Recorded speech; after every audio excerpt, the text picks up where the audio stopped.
பாக்கி இதுல இப்போ நிறைய நுட்பமான இழைகள் இருக்கு. பொதுவாக இவ்வளவு நுணுக்கமா போய் பேச முடியாது. ஒற்றை தன்மையில திமுக எதுக்குதா ஆதரிக்குதா ஏன்றதை தாண்டி நிறைய கணக்குகள்லாம் இருக்கு. நீங்க இந்த அறிவிப்பை எப்படி பாக்குறீங்க?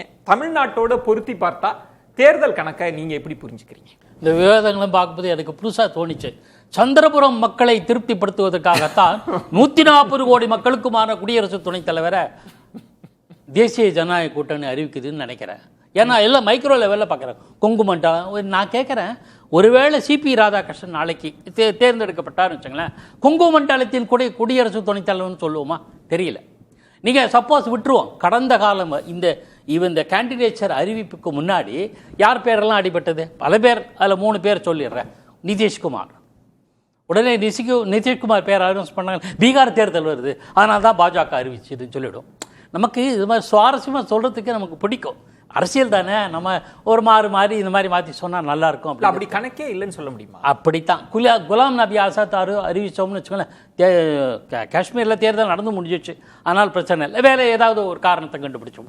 சார், எந்த மனிதரை யாரை அறிவித்தாலும் ஏதேனும் ஒரு காரணத்தை அழகாக கற்பிக்க முடியும். உங்களால் முடியும், என்னால் முடியும், எல்லாரும் முடியும். அதில் ஒரே ஒரு கேள்வி, நீங்கள் முக்கியமான இடம் வந்ததுனால, இது ஒரு அப்பீஸ்மெண்ட் பாலிடிக்ஸில், குறியீட்டு அரசியலில் நீங்க பழங்குடியினரையோ பட்டியலினத்தவரையோ தலித்தோ ஓபிசி போடுறதுக்கு பின்னாடியும் ஒரு கணக்கு இருக்குன்னு அதை நீங்க முற்ற தவிர்த்துட்டு பாக்குறீங்க. அப்படின்னா என்ன கணக்கோட நான் சொல்றேன், எந்த கட்சி அந்த அப்பீஸ்மெண்ட் பாலிடிக்ஸ் சொல்லாது? ஒரு சொல்லுங்க தமிழ் இந்தியாவில் எந்த கட்சியும் கிடையாது. எல்லா கட்சிகளுக்கும் ஒரு அஜெண்டா இருக்கு, ஒரு அப்பீஸ்மெண்ட் பாலிடிக்ஸ் இருக்கு. இந்த கம்யூனிட்டி இந்த இதுன்ட்டு அது அசைக்க முடியாத செல்வாக்குள்ள சில தலைவர்கள் தான் எந்த கம்யூனிட்டி எந்த ரிலிஜன் எங்க வேணா போடுவாங்க. அது வேற விஷயம்.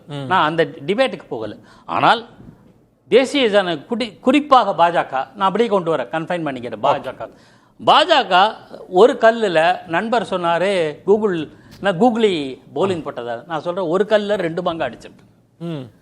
ஒரு மாங்காய் பற்றி தான் எல்லாரும் பேசலாம், தமிழருங்க, அது விட்டுருவோம். ரெண்டாவது,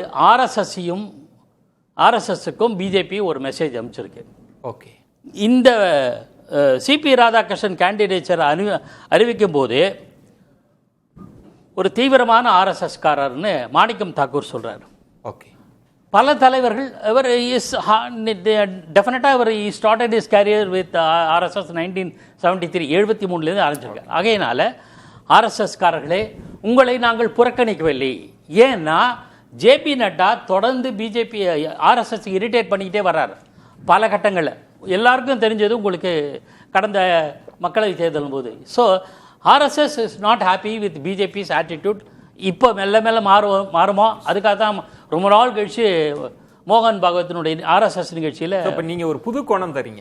ஆர்எஸ்எஸ்ஸை மகிழ்விக்க, ஆர்எஸ்எஸ் திருப்திப்படுத்துறதுக்கு இருப்பதற்கான சான்சஸ் இருக்கு. இதில் இந்த கொங்கு மண்டலம் தமிழர் அப்படிங்கிறதுல தமிழர் ரெண்டாவது ஒரு கல்லில் 2 மாங்காய் சொல்லிட்டேன். தமிழர்கள் அப்படின்னு சொல்றதுல என்னன்னா, திமுக மீது விமர்சனம் வைப்பதற்கு பல காரணங்கள். நான் எனக்கு அதில் விருப்பம் கிடையாது, இருந்தாலும் உதாரணத்துக்கு சொல்லி வாதத்துக்காக சொல்லிடுறேன். ஜி.கே. மூப்பனார் பிரதமராக கேண்டிடேச்சர் அவரை பற்றி பேசும்போது அதுக்கு ஆதரிக்க தரவில்லை, அதை திமுக கவிழ்த்து விட்டது அப்படின்லாம் சொன்ன சம்பவங்கள்லாம் உண்டு. நான் அதை என்டர்டெயின் பண்ணலை, ஆனால் உதாரணத்துக்காக எடுத்துக்கொள்ள. நீங்கள் என்டர்டெயின்னா அது உண்மையா பொய்யா? ஏன்னா மறுக்கிற, அதனால தான் சௌரியமா நான் என்டர்டெயின் பண்ணலன்னு சொல்றேன். இப்படி எல்லாம் விவாதிக்கப்பட்டு நான் யாரோட எதுவும் குறிப்பிடல. தயவுசெய்து எனக்கு சில கருத்துக்கள் அலோவ் பண்ணுங்க ப்ளீஸ். அதை கடந்துருவோம். இப்படி எல்லாம் அரசியல் பேசப்பட்டது. அதே மாதிரி அப்துல் கலாம், இதெல்லாம் முடிஞ்சு போச்சு. நான் அதை திரும்ப நான் கொண்டு வரல. அதெல்லாம் எனக்கு இட் இஸ் இம்மெட்டீரியல் ஃபார். இல்ல, அது உண்மையா இருந்தா உண்மைன்னு சொல்லணும், இல்லன்னா கடந்துறணும். விவாதிக்கப்பட்டதா இல்லையா? பேசப்பட்டது பொது வெளியில இருக்கு. அதோட நிக்கிறேன் நான். அது மாதிரி தான் இப்போ தமிழர் இப்போ நாளைக்கே சொல்ற திருச்சி சிவா பேர் சொல்றாங்க, இந்தியா கூட்டணி, இந்தியா பிளாக் தெரியாது எதுவாக இருந்தாலும் இதை கவுண்டர் பண்றதுக்காக இருக்கலாம். ஆனால் என்ன விஷயம்னா, மெயின் ஆர்எஸ்எஸ் திருப்திப்படுத்துவதற்காக. ரெண்டாவது, எல்லோராலும் ஏற்றுக்கொள்ளப்பட்டவர். மூன்றாவது, மக்களவைக்கு ஒரு தம்பி ஜீவாவினுடைய ஒரு கருத்தில் முரண்படுறேன். அப்துல் கலாம் கேண்டிடேச்சர் பற்றி அழகாக விவரித்தார். ஒரு கருத்து, குஜராத்தில் இட்ட கலவரத்தை பேலன்ஸ் பண்ணுறதுக்காக 2022 குஜராத்துக்கும் இதுக்கு முன்னாடியே அப்துல் கலாம் பேர் அடிபட்டதுன்றது உங்களுக்கு தெரியும். நம்ம அதை கடந்து போயிடுவோம்.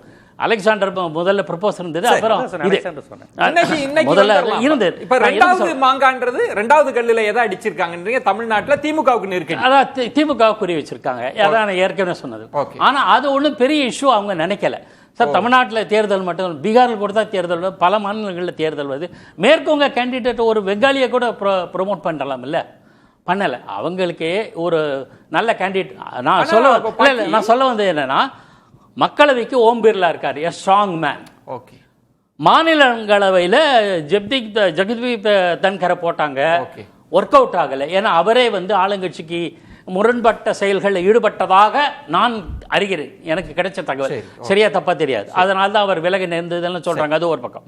சரி, அது இல்லாமல் இந்த சர்ச்சை இல்லாத ஒரு நபர் யாருன்னு தேடி பார்த்துருக்காங்க, சிபிஆர் பெட்டர். அதுல நீங்க இந்த மேற்கு மண்டலம், ஜீவா சொன்ன மாதிரி மேற்கு மண்டலத்தை எப்போதுமே பாஜக குறி வைக்கும், அங்க வாக்கு வங்கி கணக்கு அப்படிலாம் நீங்க யோசிக்கலாம். அப்படிலாம் மைக்ரோவா பார்க்கணும் சார். பிஜேபிக்கு அந்த அளவுக்குலாம் வெரி பிக் நேஷனல் பார்ட்டி. நீங்கள் அப்படி பாருங்கள், நாளைக்கு ஐநா சபையினோட தலைமைச் செயலர் செக்ரட்டரி ஜெனரலாக இந்தியன் ஒருத்தர் வராருன்னு வச்சுங்களேன், அவர் இந்தியாவின் ஏதாவது ஒரு மூலையிலேருந்து நிச்சயமாக வருவார். அப்போ அந்த மூலைக்காரர்களுக்கு திருப்திப்படுத்துவதற்காக ஐநா தலைமை செயலர் ராஜேந்திர சோழன்லேருந்து செங்கோல்லேருந்து இங்க எல்லாம் குறியிட்ட அது சொல்லிட்டு இருக்கு. அதுக்குள்ள நீங்க அதோட தமிழ்நாட்டு அரசியல்லாம் இல்லைன்ற மாதிரி சொல்றீங்களா? ராஜேந்திர சோழன் மற்ற விஷயங்கள் தமிழ்நாட்டை சேர்ந்தவர்கள் தமிழர்கள். ஆனா சிபி ராதாகிருஷ்ணன் 140 கோடிக்கு மக்களுக்குமே குடியரசு துணைத் தலைவர். அவர் சொல்றது நீங்க அப்பீஸ்மெண்ட் பாலிடிக்ஸ்னா அவர் வேறொரு கோணத்துல ஆர்எஸ்எஸ்க்கான ஒரு செய்தியை தவிர இதை தமிழ்நாட்டோட சுருக்கி எல்லாம் அப்படிலாம் பார்க்க தேவையில்லை. அதுல விளைவு அப்படின்னு பார்த்தா திமுகவுக்கு ஒரு நெருக்கடி, ஒரு கல்ல ரெண்டு கல்ல ஒரே கல்ல ரெண்டு மாங்கான்ற மாதிரி அதை தான் சொல்றாரு. பாஜகவுக்கு அப்படி ஒரு கணக்கு இல்லை. பாஜக முழுக்க அப்பீஸ்மெண்ட் பாலிடிக்ஸ் தாங்க, முழுக்க அப்பீஸ்மெண்ட் பாலிடிக்ஸ் தான். இவங்க முர்முவை கொண்டு வந்துட்டு பட்நாயக்கை ஒரு த்ரெட்டன் பண்ற மாதிரி, பாத்தீங்களா உங்க மாநிலத்துல இருந்து ஒரு பழங்குடியினரை கொண்டு வந்திருக்கணும் எங்களை ஆதரிக்க. லாஸ்ட் டேர்ம் ராம்நாத் கோவிந்த் சமயத்திலே அவங்க பேர் அடிபட்டது. அவங்கள அடிபடுறது இருக்கட்டும், அவங்க எல்லாமே அப்பீஸ்மெண்ட் பாலிடிக்ஸ் தான். அது ஜனவரி மாசம் பண்ணானே, பிப்ரவரி மாசம் பண்ணானே, அப்துல் கலாமா இருக்கட்டும், முர்முவா இருக்கட்டும், எல்லாமே அப்பீஸ்மெண்ட் பாலிடிக்ஸ் தான். நான் அதை தான் சொன்னேன், தமிழ்நாட்டுக்கு தர வேண்டிய எதுவுமே அவங்க தர மாட்டாங்க. கேட்டா சிபி ராதாகிருஷ்ணன் தரோம், அப்துல் கலாம் தரோம். அப்துல் கலாம் அவர்கள் கொண்டு வராங்கன்னா அது கொண்டு வந்ததன் மூலமாக இஸ்லாமியர்கள் தங்களுக்கு வாக்களிச்சிருவாங்கன்னு கணக்கா என்ன? எல்லாம் ஒரு அப்பீஸ்மெண்ட் பாலிடிக்ஸ் தாங்க. அவங்களுக்கு இஸ்லாமியர்களுக்கான அரசியல் அவங்க என்ன செய்வாங்க? அவங்களுடைய அரசியலுங்கிறது வெறுப்பு அரசியல் தான், இஸ்லாமியர்களுக்கு எதிரான ஒரு அரசியல் தான். அகண்ட பாரதம், இந்துத்துவா, இதுல முஸ்லீம்களுக்கு எங்க இடம் இருக்கு? இந்த மண்ணில் பிறந்து வளர்ந்தவனை நீ இந்த மண்ணை சேர்ந்தவன் கிடையாதுன்னு சொல்றதா அவங்க அரசியல். அப்ப அந்த மாதிரி நேரத்துல இவங்க சில பேரை அப்படி வச்சுக்குவாங்க. ஏங்க எமர்ஜென்சி சிபிஆர் நீங்க அப்படி பார்க்க கூடாது, அவரு 140 கோடி மக்களுக்கும் பொதுவானவர், அப்படிதான் நிறுத்தி இருக்காங்கன்றது பாகிஸ்தான். அது இந்த பாஜக 140 கோடி மக்களையும் சேர்த்துதான் ஆட்சி செய்யுது. இருந்தாலும் வடகிழக்கு மாகாணத்தை அது எப்படி பார்க்குது, தென்னிந்தியாவை எப்படி பார்க்குது, தமிழ்நாட்டை எப்படி பார்க்குது, காஷ்மீர் எப்படி பார்க்குதுங்கிற அந்த அரசியல் தெரிஞ்ச எல்லோருக்குமே தெரியும். அது ஒரு முக்கியமான ஒரு விஷயம்.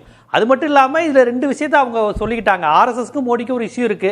செப்டம்பர் 15 தீபாவளி பரிசு யாருக்கு யார் கொடுக்க போறான்னு தெரியல அப்படிங்கிற விஷயத்த அவங்க தான் சொன்னாங்க. மோடிக்கும் ஆர்எஸ்எஸ்க்கும் ஏதோ ஒரு இஷ்யூ இருக்கு. அந்த நேரத்தில் மோடி இதை தேர்ந்தெடுத்து எங்க 2 பேருக்குள்ள நாங்கள் ராசியா இருக்கோம் அப்படிங்கிற விஷயத்தையும் பதிவு செஞ்சதா சொன்னாங்க. அப்புறம் திமுகவுக்கு நெருக்கடிங்கிறாங்க. வேற ஒன்றும் இல்லை, திமுக அவர் சொன்ன மாதிரி திருச்சி சிவாவையோ வைகோ போன்றவரையே, வைகோன்னு பாட்டினா என்ன, வைகோக்கு இப்ப அது ஒரு இஷ்யூ. எனக்கு இந்த இடத்துல பாக்கி இப்போ அகில இந்திய அளவுல நடக்கிற ஒரு தேர்தல்ல தமிழ்நாட்டில் நீங்க ஒருத்தரை தமிழரை போட்டோம், இப்ப நாங்களும்னா இந்தியா கூட்டணியில இருக்கிற எல்லாரும் அதை ஒத்துக்கணும்ல. இந்த கேம் ஏதோ தமிழ்நாட்டுக்குள்ள நடக்கிற மாதிரி ஆயிப்போச்சு. நாங்க இந்த நெருக்கடிக்கு நாங்க ஒரு ஆளை தமிழரா நிறுத்தும் அப்படி யோசிப்பாங்களா எல்லா கூட்டணி கட்சிகள்லாம்? அப்படி போகுதா என்ன கணக்கு? அப்படி ஒருவேளை தமிழர் இந்தியா பிளாக் அனௌன்ஸ் பண்ணாங்கன்னு வச்சுக்கல, அது அப்பீஸ்மெண்ட்டே இல்லைன்னு நம்ம எடுத்துப்போம், அப்படியே பிரகடனம் பண்ணுவோம். ஏன்னா இப்படி பண்ணா அதை நம்ம எடுத்துக்கணும்ல. நான் குறுக்கடல தம்பி கொஞ்சம் முடிச்சிருந்தேன். அதுக்குள்ள அப்பீஸ்மெண்ட்டுங்கிறது அரசியல்வாதிகளோட நோக்கம் சார். உங்களுக்கு அது செய்யறோம் இது செய்யறோன்றாங்க. அதெல்லாம் இப்போ தமிழ்நாட்டுக்கு ஒன்றுமே பண்ணலைன்னு இவங்க சொல்லுவாங்க, தமிழ்நாட்டுக்கு அவ்வளோ பண்ணிட்டோம்னு அவங்க சொல்லுவாங்க. நம்ம தான் புரிஞ்சுக்கணும்.